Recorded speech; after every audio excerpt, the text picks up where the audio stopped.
I've got some kids at home, teenager and younger kids.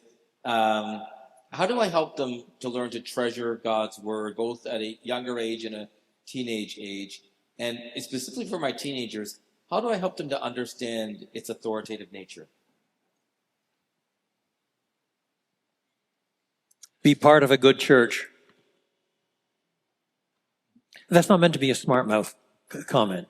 It really is important because it constitutes a body of brothers and sisters who are modeling things and working with things and have older teenagers or teenagers have gone through the system.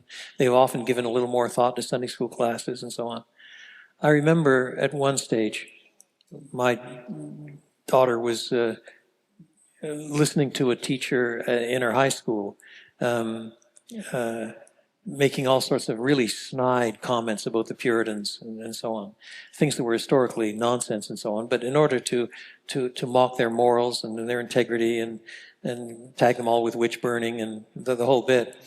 But it just so happened at that time in our church, we had a guy who was teaching her Sunday school class who did a whole series for about 6 months on the Puritans.